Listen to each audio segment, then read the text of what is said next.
கருப்பு சிவப்பு கடல் போல லட்சக்கணக்கான பெண்கள், தாய்மார்கள் இப்படி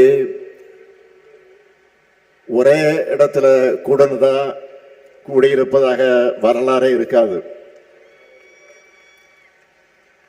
உங்களை பார்க்கவே ஒரு பவர்ஃபுல்லா இருக்கு. இப்போ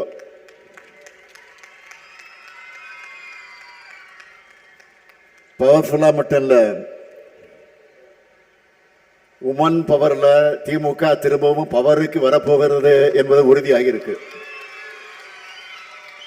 உறுதியாயிடுச்சுல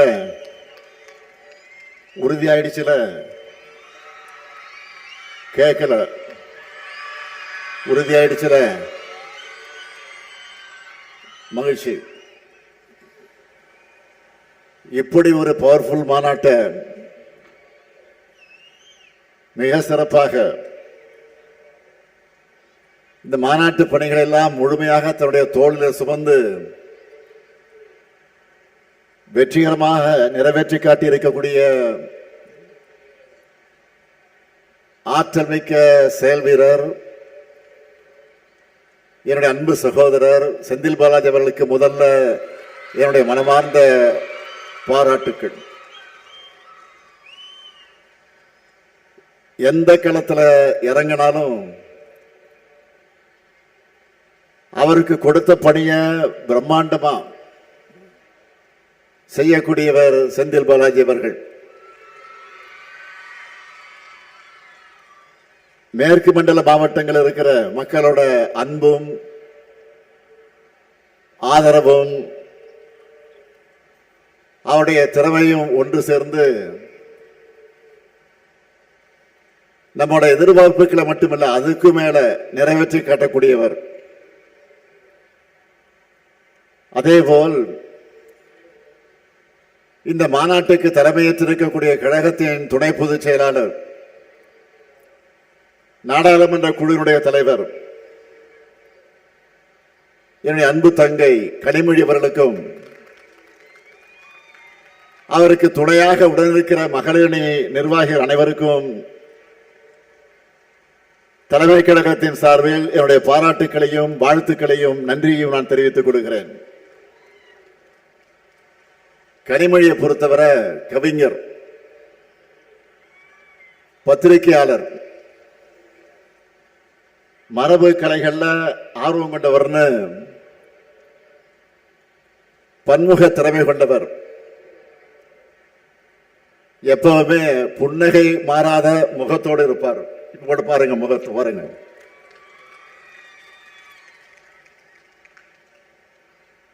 அதே வேளையில் நாடாளுமன்றத்தில் உரிமை குரல் எழுப்பும் போது கர்ஜனை மொழியாகவும் சீருவார். அது மட்டுமல்ல, தேர்தல் வந்துட்டாலே திமுகவுடைய தேர்தல் அறிக்கைகளுடைய எப்பவுமே தேர்தல் அறிக்கை தான், திமுகவுடைய தேர்தல் அறிக்கை தான் எப்பவுமே ஒரு ஹீரோ. அந்த ஹீரோவையே தயாரிக்கும் பொறுப்பை இப்ப அவர் ஏற்றிருக்கிறார். கடந்த நாடாளுமன்ற தேர்தல் அந்த பணியை அவர் செஞ்ச போது முழுமையான வெற்றி பெற்றோம். ஆக நிச்சயம் உறுதியா சொல்றேன், வரும் சட்டமன்ற தேர்தலில் மாபெரும் வெற்றியை பெறப்போகிறோம், அது உறுதி. நிறைய பேர் இப்ப எதுக்கு மகளிர் மாநாடுன்னு கேட்கிறாங்க. அவங்களுக்கு நான் சொல்லிக்க விரும்புவது, பெண்களின் முன்னேற்றமே நாட்டினுடைய முன்னேற்றம். பெண்களின் வெற்றியே சமூகத்தின் வெற்றி. அடிமைத்தனத்தை பிரேக் பண்ணி பகுத்தறிவு சுடரை கையில ஏந்தி தந்தை பெரியார், பேரறிஞர் அண்ணா, முத்தமிழறிஞர் கலைஞர் கட்டி எழுப்பிய தமிழ்நாடு முன்னேற்ற பாதையில நடைபோடுது. நம்மோட அந்த மாபெரும் லெகசியை பத்தி நம்மளை கேள்வி கேட்கிறவங்க தெரிஞ்சுக்கணும். 1916 நீதி கட்சி தொடங்கினப்போ முதல் கூட்டத்திலேயே ஒரு பெண் கலந்துகிட்டாங்க. அவங்கதான் அலமேலு மங்கை தாயாரம்மாள். அதே போல இன்றைக்கு நாம நூற்றாண்டை கொண்டாடிக்கிட்டு இருக்கக்கூடிய சுயமரியாதை இயக்கத்தை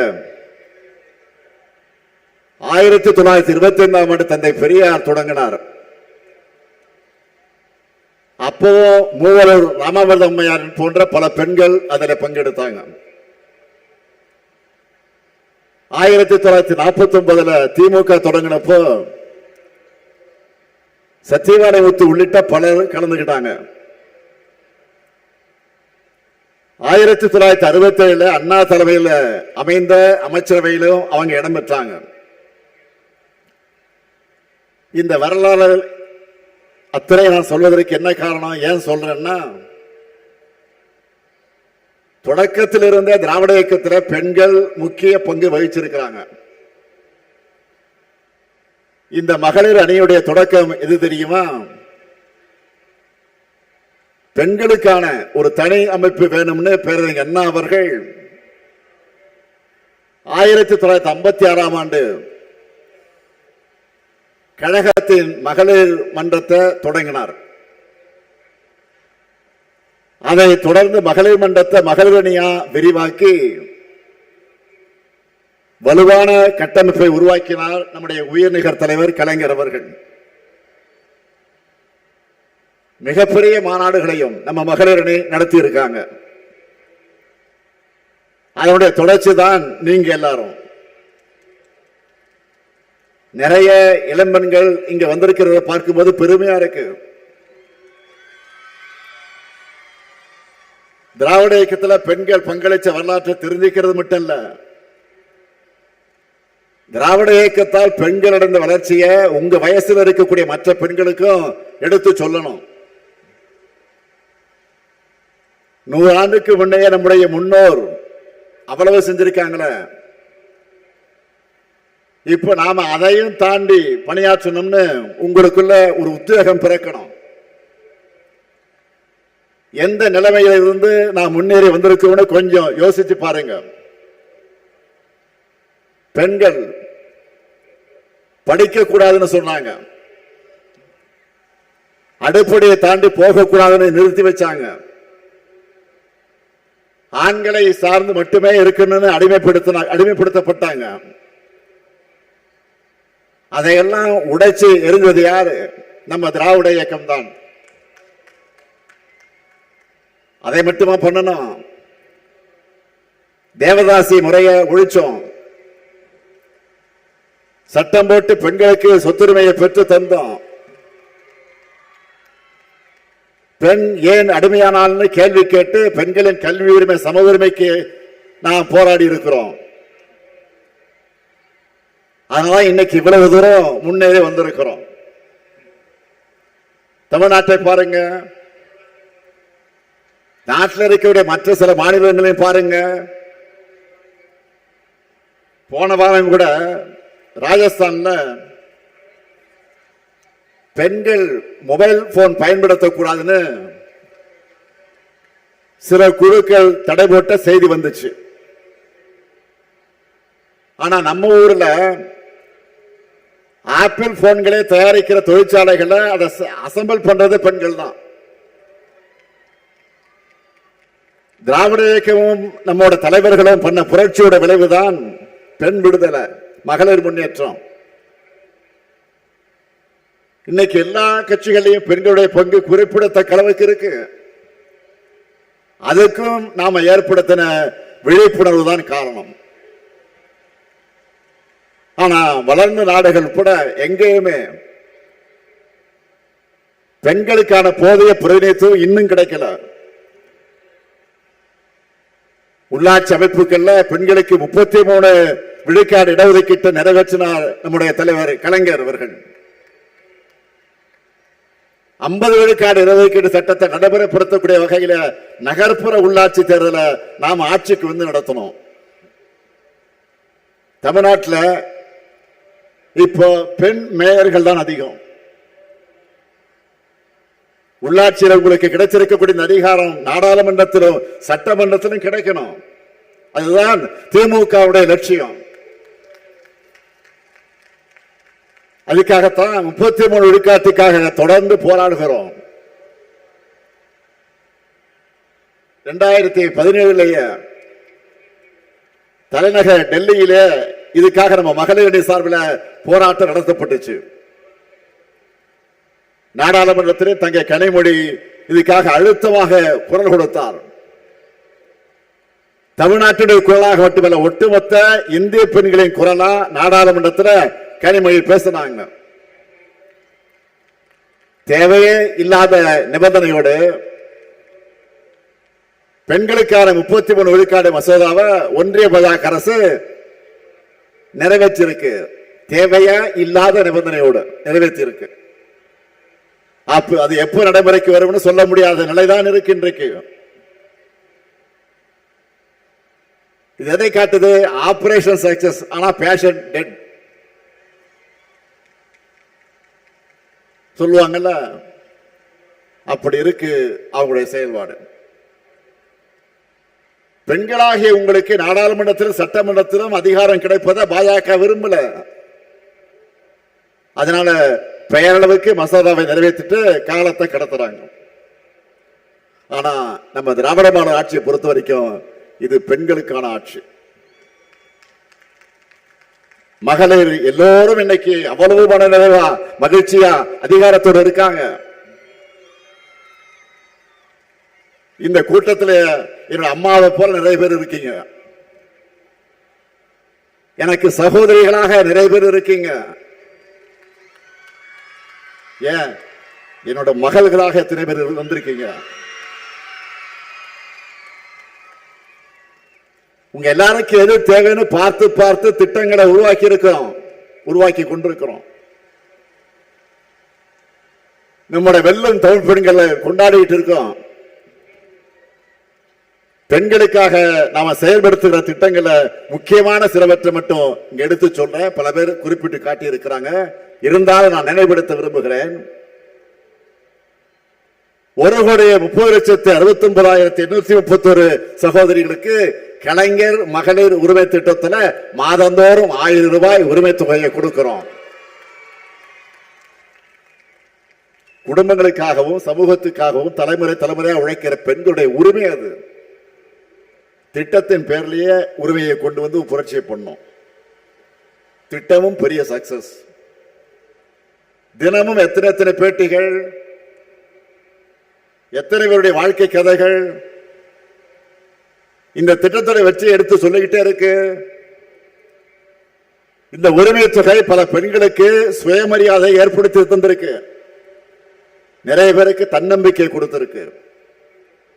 நிறைய பேர் இதன் மூலமா சிறு தொழில் தொடங்குறாங்க. இதுவரை ஒவ்வொரு குடும்ப தலைவிக்கும் நாம மொத்தம் 28,000 ரூபாய் கொடுத்திருக்கிறோம்.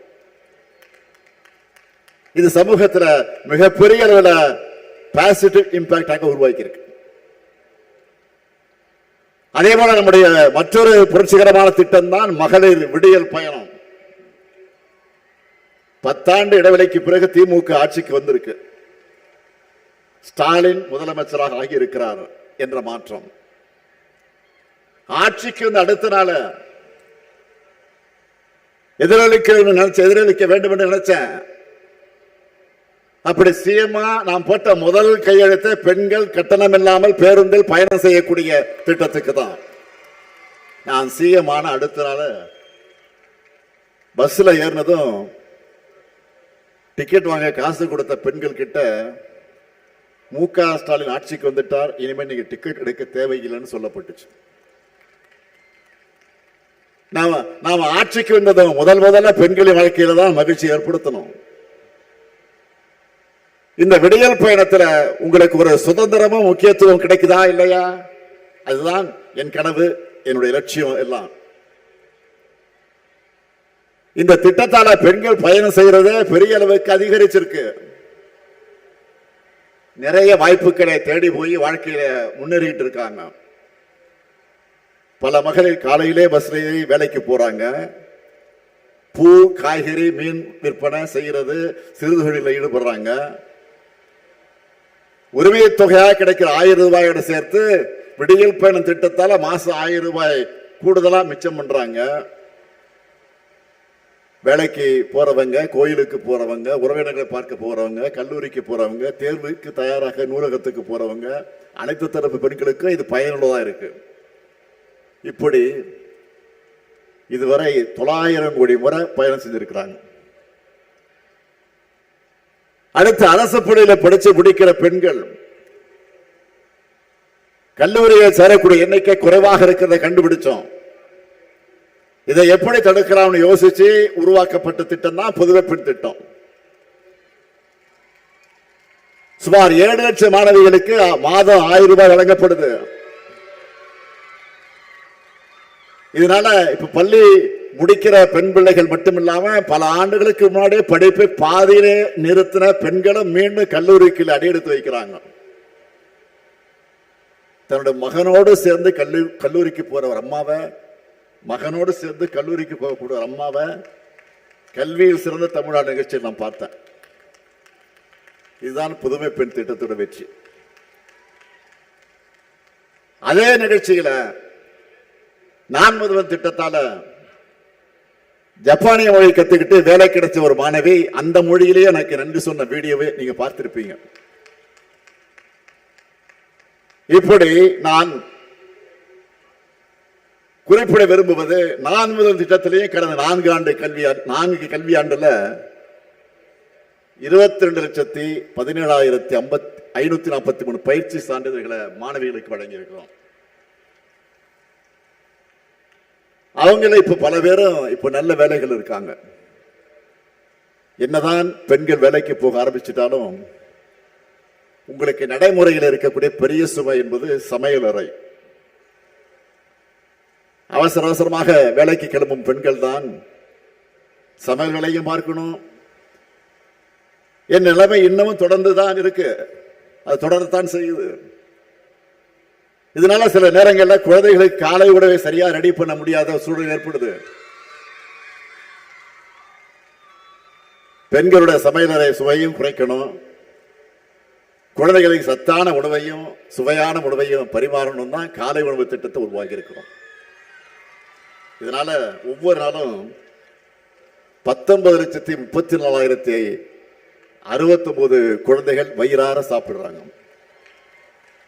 அந்த குழந்தைகளை பெற்ற தாய்மார்கள் தங்கள் பாரம் கொஞ்சம் குறைஞ்ச நிலையில நிம்மதியோடு இருக்காங்க. அது மட்டும் இல்ல, நான் தொடர்ந்து திரும்ப திரும்ப வலியுறுத்தி சொன்ன விஷயம் கல்விதான். யாராலையும் திருட முடியாத சொத்து. அதுலயே ஒரு பெண் படிச்சா அந்த குடும்பத்தோட 4-5 தலைமுறையை முன்னேற்ற முடியும். அப்படிப்பட்ட பெண் கல்விக்கு முக்கியத்துவம் கொடுத்து பெண்களுடைய கல்லூரி கனவு தடைபடக்கூடாதுன்னு தான் புதுமை பெண் திட்டத்தை உருவாக்கி இருக்கிறோம். இந்த திட்டத்தில் மாதம் 6,92,471 மாணவிகளுக்கு 1000 ரூபாய் வழங்கிட்டு இருக்கோம். நகர்ப்புற வாழ்விட மேம்பாட்டு வாரியம் சமத்துவபுரம்னு அரசு வழங்கக்கூடிய வீடுகளுக்கான ஒதுக்கீட்ட அந்த ஆணைகளை கூட குடும்ப தலைவரின் பேரில் தான் கொடுக்கிறோம். அது மட்டும் இல்ல, பெண்களின் பேர்ல பதியப்படக்கூடிய அசையா சொத்துக்களுக்கு பதிவு கட்டணத்தில் 1 விழுக்காடு சலுகையும் கொடுத்திருக்கிறோம். கனிமொழி பேசுகிற போது சொன்னார, நம்மளோட முயற்சிகளால கடந்த 4 ஆண்டுகள்ல ஸ்டார்ட் அப் நிறுவனங்களோட எண்ணிக்கை 6 மடங்கு உயர்ந்திருக்கு. அதையே இந்த நிகழ்ச்சியில நான் குறிப்பிட்டு சொல்றேன்னா, அந்த ஸ்டார்ட் அப் நிறுவனங்களோட எண்ணிக்கையில சரிவாதி நிறுவனங்களை பெண்கள் தான் தலைமையேற்று நடத்துறாங்க. இதுதான் தமிழ்நாட்டுடைய தனித்துவமான சாதனை. அதே போல கிராமப்புறங்கள்லையும் பெண் தொழில் முனைவோர்களை வழிகாட்டி வளர்த்தெடுக்கிற தமிழ்நாடு ரைஸ், டிஎன் ரைஸ் திட்டமும் வெற்றி பெற்றிருக்கு. இதன் விளைவா இந்தியாவிலே அதிகபட்சமா தமிழ்நாட்டில் தான் 13 விழுக்காடு பெண்கள் தொழில் முனைவர்களாக பொருளாதாரத்துக்கு பங்களிக்கிறாங்க. அடுத்து மகளிர் சுய உதவி குழுக்கள் 1989 தான் திமுக ஆட்சியில, கலைஞருடைய ஆட்சி காலத்துல தான் தொடங்கின திட்டம். அது தொடர்ந்து 2006 கழக ஆட்சி அமைஞ்சதும் உள்ளாட்சித்துறை அமைச்சராக இருந்தேன்னா எல்லா மாவட்டங்களையும் சுற்றுப்பயணம் செஞ்சேன். ஒரு முறைக்கு 2 முறை போனேன். பல மணி நேரம் நின்று ஆயிரக்கணக்கான சகோதரிகளுக்கு கடன் உதவிகளை வழங்கினேன். கால் வலிக்க வலிக்க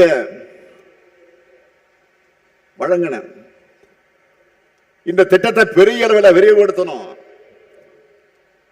திராவிட மாடல் ஆட்சியை இன்னும் அது வளர்ந்து புது ரெக்கார்ட் படைக்கக்கூடிய அளவுக்கு இப்போ 1,39,520 கோடி ரூபாய் லோன் கொடுத்திருக்கிறோம்.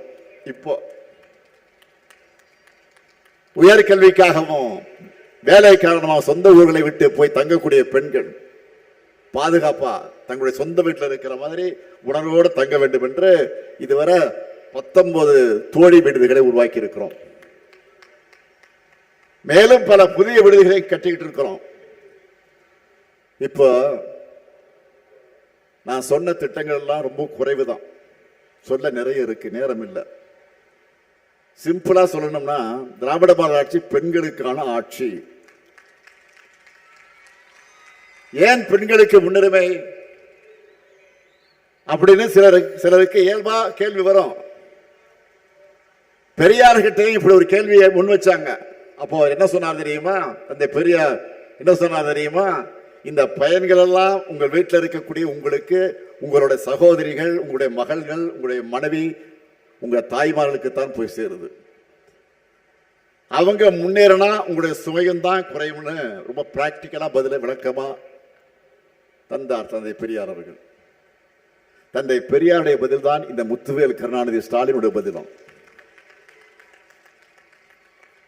பெண்கள் முன்னேறினாதான் ஒட்டுமொத்த சமூகம் முன்னேறணும்னு நாம இவ்வளவு செய்யறோம். ஆனா ஒன்றியத்தில் ஆட்சி நடத்துகிற பாஜக அரசு என்ன பண்ணி இருக்கு சொன்னாங்களே.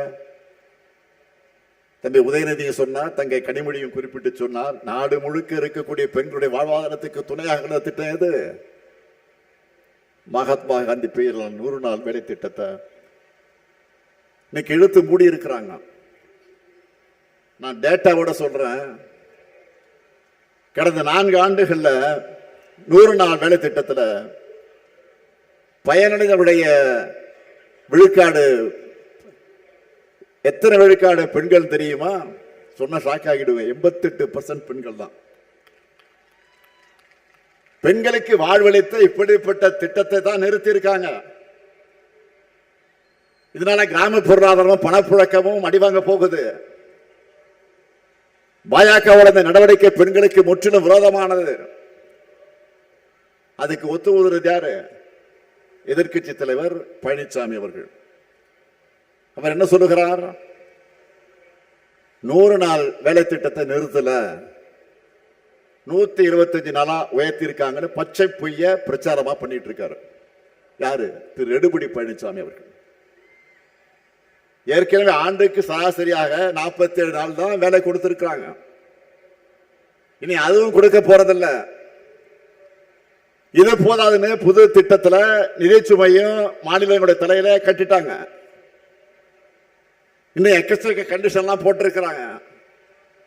அதெல்லாம் வச்சு பார்த்தா இதுவரை கிடைச்ச 40 சொச்ச நாள் கூட இனி வேலை தெரியாத, கிடைக்குமான்னு தெரியாத நிலையில நாம இருக்கோம். எதையாவது படிச்சாதானே இதெல்லாம் திரு பழனிசாமிகளுக்கு புரியும். கமலாலயத்தில் எழுதி கொடுக்கறது அறிக்கையை அதிமுக லெட்டர் பேட்ல வெளியிட்டு அத்தோட கதை முடிஞ்சிச்சு போயிடுறாரு. ஒருபடி மேல போய் பாஜக சங்கிகளை கூச்சப்படக்கூடிய அளவுக்கு 100 நாள் வேலை திட்டத்தை அது ரத்துக்கு முட்டு கொடுத்து கத்துறாரு, சுத்துறாரு. இப்படிப்பட்ட துரோகங்களையும் தடைகளையும் தாண்டித்தான் திராவிட மாடல் ஆட்சியில நாடே திரும்பி பார்க்கக்கூடிய சாதனைகளை நாம பண்ணிக்கிட்டு இருக்கிறோம். நான் நெஞ்ச நிமிர்த்தி பெருமையோடு சொல்றேன், திராவிட மாடல் ஆட்சி போல பெண்களுக்கு முக்கியத்துவம் கொடுத்து சாதனை செஞ்ச அரசு இருக்கவே முடியாது. இது எல்லாமே தொடக்கம் மட்டும்தான். இன்னும் நிறைய செய்ய போறோம். திராவிட மாடல் 2.0 இப்ப இருக்கக்கூடிய திட்டங்களை விரிவுபடுத்த போறோம்.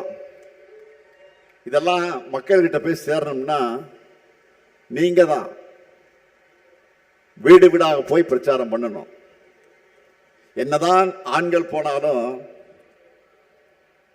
அவங்களால வாசற்படி வரைதான் போய் பிரச்சாரம் பண்ண முடியும்.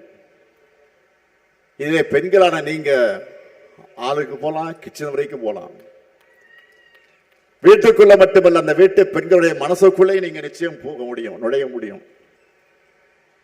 உங்ககிட்டதான் அந்த எமோஷனல் கனெக்ட் இருக்கு. அதை முழுமையாக பயன்படுத்தி நம்ம திட்டங்கள் எல்லாம் வீட்டுக்குள்ளே நீங்க கொண்டு போய் சேர்க்கணும். உரிமை தொகை, விடியல் பயணம், புதுமை பெண் போன்ற பல்வேறு மகளிர் நல திட்டங்கள் தொடரணும்னா இந்த ஸ்டாலின் திராவிட மாடல் ஆட்சி தொடர வேண்டும் என்று நீங்க எடுத்து சொல்லுங்க. உங்கள் மகளிர் அணியில எல்லாருடைய பணிகளையும் நான் உன்னிப்பா கவனிச்சுட்டு தான் இருக்கேன். சோசியல் மீடியாவுக்கு இப்போ பெரிய அளவு ரீச் இருக்கு. அதை நாம முழுமையா பயன்படுத்திக்கணும். மகளிர் அணியில குறிப்பிட்டு சொல்லணும்னா அனிச்சம் கனிமொழி, மருத்துவர் யாழினி போன்றக்கூடிய சோசியல் மீடியா செயல்பாடுகள், விவாதங்கள் சிறப்பா இருக்கு. எல்லாரும் பாராட்டுறாங்க. இவங்களை போல இன்னும் எத்தனையோ பேர் சிறப்பாக செயல்பட்டு இருக்கீங்க. அது இன்னும் பல மடங்கு அதிகமாகணும். நிச்சயம் அதை செய்வீங்கன்னு நான் நம்புறேன். என்னை பொறுத்த வரைக்கும் தங்கை கனிமொழிக்கு மட்டும் நான் அண்ணன் இல்லை, இங்க வந்திருக்கக்கூடிய கொள்கை சொந்தங்கள் அவங்க எல்லோருக்கும் நான் அண்ணன் தான். உங்க குடும்பத்தில் ஒருத்தன் தான் நான். அதனால்தான் உரிமையோடு சொல்லுகிறேன், தமிழ்நாட்டு பெண்களின் முன்னேற்றத்தை அடுத்த கட்டத்துக்கு கொண்டு செல்ல திராவிட மாடல் 2.0 ஆட்சி அமைந்தே தீரணும். அதுக்காக உங்க பணியை இப்பவே தொடங்கணும். என்ன எல்லாரும் ரெடியா? இன்னும் சத்தமா? இன்னும் சத்தமா? பல்லடத்தில் ஒடிக்கிற உங்க குரல் தமிழ்நாடு முழுக்க கேட்கட்டும். பெண்களை மிஞ்சின பேராற்றல்னு எதுவுமே இல்லை. வீட்லையும் சரி, நாட்டிலையும் சரி, பெண்களான நீங்க முடிவு பண்ணிட்டா அதை யாராலும் மாற்ற முடியாது. வெல்லும் தமிழ் பெண்களை வெற்றியை தேடித்தாங்க. நான் மீண்டும் உங்களுக்கு உறுதியை சொல்லுகிறேன். அடுத்து அமைய இருக்கக்கூடிய திராவிட மாடல் 2.0 பெண்களுக்கான ஆட்சியாகத்தான் இருக்கும். உங்க எல்லாருக்கும் அட்வான்ஸ் புத்தாண்டு வாழ்த்துக்கள்.